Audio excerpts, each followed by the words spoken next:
My dear friends, welcome to the captivating world of Guide to Reads, where we embark on a journey to uncover the secrets of self-acceptance and the power within us all. Today, we dive headfirst into the transformative wisdom of How to Be Enough by the esteemed clinical psychologist Ellen Hendriksen. Are you, my friends, weary from the relentless pursuit of perfection? From the outside, this drive for excellence may appear admirable, even enviable. But alas, the truth lies beneath the surface, a constant nagging sense of never being quite enough, a weight that can, paradoxically, hinder our very ability to achieve our goals. Fear not, for within these pages, Hendriksen offers a compassionate and practical guide to breaking free from the shackles of self-doubt. Through the lens of psychology and a wealth of science-based strategies, she will show you how to transform your harshest critic, that inner voice that so often berates and belittles, into a kinder, more nurturing guide. You will learn, my friends, that self-compassion, not self-criticism, is the path to true growth and success. You will discover how to break free from the tyranny of comparison and understand why authenticity, not the illusion of perfection, is the true measure of a life well lived. Whether you find yourself mired in the quagmire of procrastination, burdened by the need to please others, or crushed by the relentless pressure to achieve more and more, this book will light the way towards a future where your high standards need not be abandoned, but rather tempered by the understanding that you are, and always have been, enough. So let us embark on this journey of self-discovery, my friends, and unlock the transformative power that lies dormant within each and every one of us. For in embracing our flaws, our vulnerabilities, and our inherent worth, we open the door to a life of profound fulfillment, liberation, and the unwavering confidence to be the truest version of ourselves. 1. The perfectionist paradox. My dear friends, how the pursuit of perfection can so often become our own undoing. For you see, the very notion of perfectionism is shrouded in a veil of misconception. We assume that it is about striving for the unattainable heights of flawlessness, when in truth it is truly about a deep-seated sense of never feeling quite enough. At its core, this drive for perfection stems from that wonderful trait of conscientiousness, the very same quality that compels us to care deeply about the quality of our work and the elegance of our endeavors. But somewhere along the journey, this healthy inclination has tipped over into the realm of harsh self-judgment, where our inner critic becomes our most relentless foe. We focus with laser-like intensity on our perceived flaws, while dismissing our very real triumphs and successes. When we manage to meet our sky-high standards, we simply raise the bar ever higher. And when we inevitably fall short, we take it as irrefutable proof of our own inadequacy. But the ways in which this inner critic manifests are truly legion, my friends. It whispers into our ears, belittling our struggles and insisting that others have it far worse. It compares us endlessly to our peers, always finding us wanting. It demands the impossible, insisting that we should be further along in our careers, our relationships, our very lives. And why do we continue to heed this harsh voice, you ask? Often, it is a misguided attempt at self-protection. By criticizing ourselves first, we believe we can somehow inoculate ourselves against the judgment of others. By maintaining impossible standards, we hope to drive ourselves ever onwards, towards some elusive pinnacle of perfection. And by putting ourselves down, we strive to remain humble, to keep our egos in check. Sometimes we even voice these self-criticisms in the faint hope that others will rush to reassure us, to affirm that we are, in fact, doing just fine.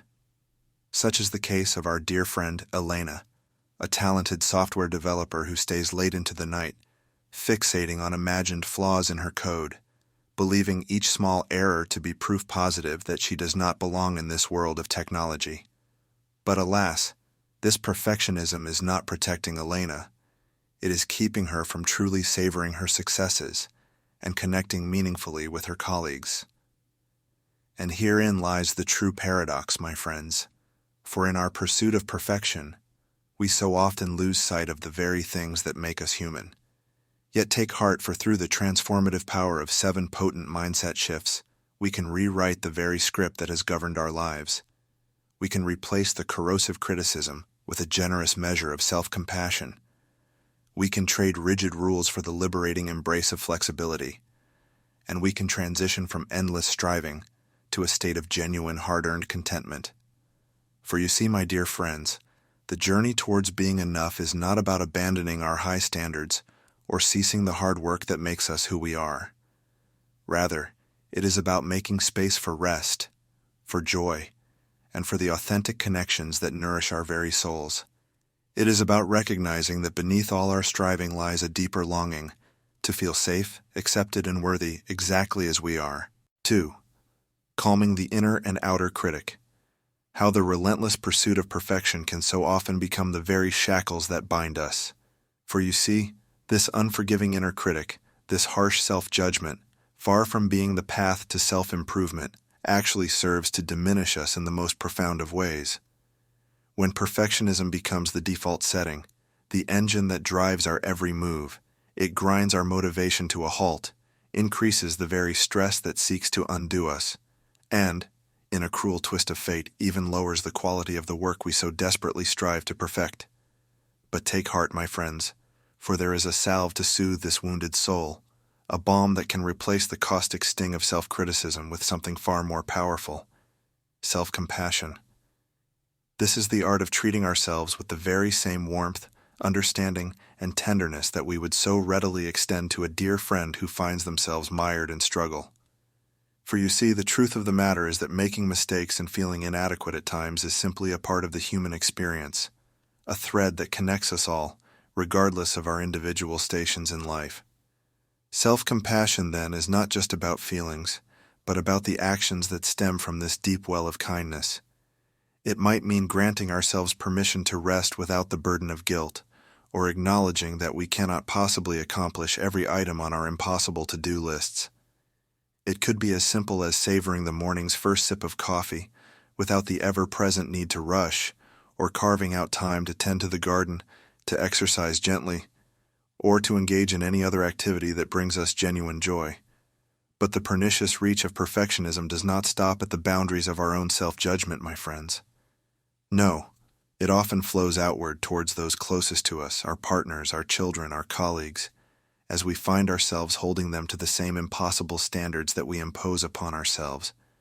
We want the very best for them, to be sure, but this ceaseless criticism, this unforgiving eye, serves only to push them away, creating an internal tug-of-war as we yearn for the connection we so desperately crave. The path forward, then, is not about the complete eradication of our high standards, but rather the cultivation of awareness, the ability to pause, to reflect, and to choose compassion in the face of the relentless pull of criticism. For you see, my friends, this first mindset shift from harsh judgment to the embrace of kindness lays the very foundation upon which all other transformations can take root and flourish. By learning to treat ourselves and those we hold dear with genuine compassion, we create the fertile soil in which growth, connection, and true self-acceptance can thrive. And yes, the perfectionist in us may resist this change at first, clinging to the familiar comforts of criticism. But with practice, with patience, and with the unwavering commitment to this path of self-kindness, we will come to discover that it is, in fact, the surest route to the very growth and connection we have been seeking all along. 3. From rules to values. Perfectionism often comes with an internalized rulebook of rigid guidelines about who you are and what you must do.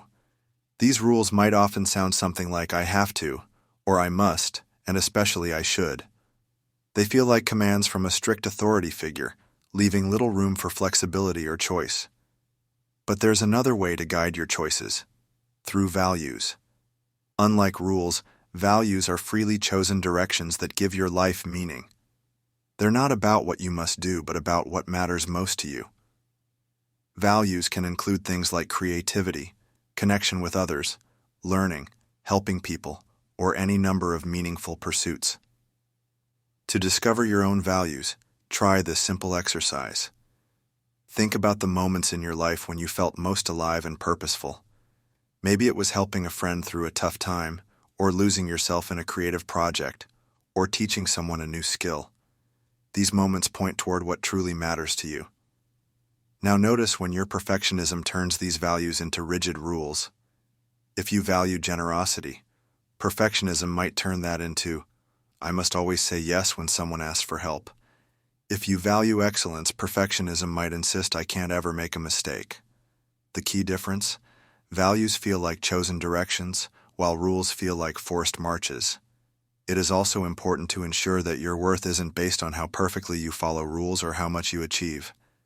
When you base your self-worth on performance, whether that's work achievements, following a diet perfectly, or appearing totally normal at social events, you set yourself up for inevitable crashes when you can't maintain it.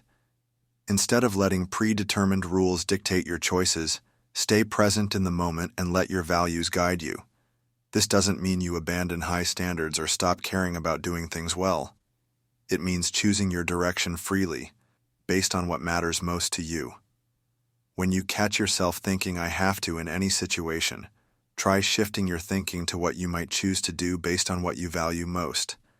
This simple change can transform obligation into meaningful action. This shift from rules to values creates space for both excellence and self-compassion. It allows you to pursue what matters while accepting that being human means sometimes falling short. Most importantly, it helps you move from performing for acceptance to living authentically, connected to both your true self and others. 4. From paralysis to progress. Perfectionism creates a tricky relationship with both mistakes and productivity. When every mistake feels catastrophic and every task must be done perfectly, you might find yourself stuck in a cycle of either avoiding tasks entirely or obsessing over every tiny aspect. Hurling yourself into unimportant tasks, like cleaning the floors or reorganizing your desktop, instead of tackling the pile of unopened bills in the corner or writing that all-important quarterly report. The path forward starts with understanding that procrastination isn't about laziness. It's about emotions. When a task makes you feel anxious, overwhelmed, or inadequate, putting it off provides immediate emotional relief. But this creates a cycle. The more you procrastinate, the worse you feel about yourself, and the harder it becomes to start. Breaking this cycle, like so many others, begins with self-compassion. Research shows that forgiving yourself for past procrastination actually helps you procrastinate less in the future. Instead of beating yourself up about avoiding tasks, try treating yourself with the same understanding you'd offer a friend. Next, break down overwhelming tasks into steps so small they feel almost ridiculous. Instead of listing write report on the to-do list, your first step might instead be open laptop or write one sentence. Your perfectionist brain will resist this approach because it prefers all or nothing thinking. But starting with tiny steps bypasses the emotional resistance that triggers procrastination. Another powerful technique involves connecting with your future self. Take a moment to vividly imagine yourself at the end of the day or week. Notice how that future version of you might feel if you take one small step now. This exercise creates empathy with your future self and makes it harder to pass today's tasks on to them. This was true for Kanika, a graphic designer who often stayed up all night tweaking projects, convinced that each minor adjustment would finally make her work good enough. But the more she focused on fixing perceived flaws, the more flaws she found.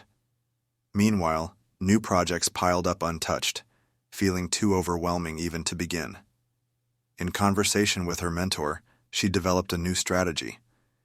Each time she found a flaw in her project, she would pause and make the conscious effort to locate positive elements around it. She quickly realized that her work wasn't riddled with mistakes, and it was her own confirmation bias, actually looking for imperfections to confirm her internal beliefs, that was feeding her procrastination. Productivity isn't about being perfect, it's about making progress. And even mistakes can be a part of that progress. Each small step forward counts, even if it's imperfect. By combining self-compassion with practical strategies like tiny steps and future self-visualization, you can break free from perfectionist paralysis and start moving forward with both purpose and peace. 5. Stop comparing and be you. Social comparison and emotional control often go hand in hand with perfectionism. Both habits promise to keep you safe, but ultimately leave you feeling disconnected from yourself and others. Comparison comes in two forms. Sometimes you look down on others to feel better about yourself, leading to a fleeting sense of superiority. Other times, you look up at others and feel inadequate, focusing on everything you lack. Both directions leave you stuck in an endless cycle of measuring and judging, missing the richness of genuine connection. Breaking free starts with getting curious. When you notice yourself comparing, pause to gather more information. That colleague with the perfect presentation style, they might have spent years in Toastmasters. That friend who seems to parent effortlessly, they might be struggling in ways you can't see. The more you know about others' full stories, the harder it becomes to make shallow comparisons. Similarly, emotional control can keep you from experiencing life fully. You might believe you should always be appropriate, in control, or strong in public. You might think negative emotions need a clear logical cause, or that positive emotions mean you're being self-indulgent. Some people go so far as to exclude some emotions entirely, like anger or sadness. But trying to perfect your emotions is like trying to control the weather, impossible and exhausting. If you find yourself restricted in your emotional expression by the need to be appropriate, it doesn't have to be an all-or-nothing situation. Try this simple exercise to practice more emotional authenticity. In your next casual conversation, let your facial expressions match your genuine reactions, even just 20% more than usual. Notice how this small shift affects your sense of connection and presence in the moment. This experiment yielded interesting results for Marcus, who was careful always to maintain a pleasant expression at work no matter how he really felt. While his colleagues praised him for being so positive, he felt increasingly exhausted and isolated. At home, he spent hours scrolling through social media, comparing his life to carefully curated glimpses of others' lives and feeling empty. His experiment started small. He put down his phone and recommitted to things that brought him joy. At work, he slowly let his body language and face reflect his real feelings to his colleagues.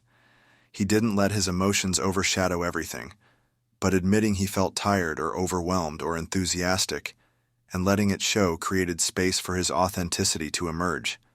As it did, he felt less and less need to compare himself to anyone. This final mindset shift invites you to move beyond both comparison and control into genuine self-expression. It doesn't mean sharing every feeling or abandoning all filters. Instead, it means allowing yourself to be human, sometimes messy, sometimes joyful, always real. When you stop performing perfection and start living authentically, you create space for genuine connection with others who are on the same journey. Final summary. How to Be Enough is a compassionate and empowering guide to overcoming perfectionism and embracing self-acceptance. Ellen Hendriksen combines psychological insights with practical strategies, offering a roadmap for breaking free from self-criticism and living a more authentic, fulfilling life. You are enough just as you are. By cultivating self-compassion, letting go of comparison, and embracing imperfection, you can build a kinder, more supportive relationship with yourself. Whether you're a perfectionist, a self-critic, or simply someone striving to live more authentically, this book provides actionable tools to help you embrace your worth and thrive. Ready to embrace self-acceptance and let go of perfectionism? Start by practicing self-compassion, challenging negative self-talk, and setting realistic goals. If this summary inspired you, grab a copy of How to Be Enough and take the first step toward a more fulfilling and authentic life. Don't forget to like, comment, and subscribe to Guide to Reads. For more transformative book insights, remember, you are enough just as you are.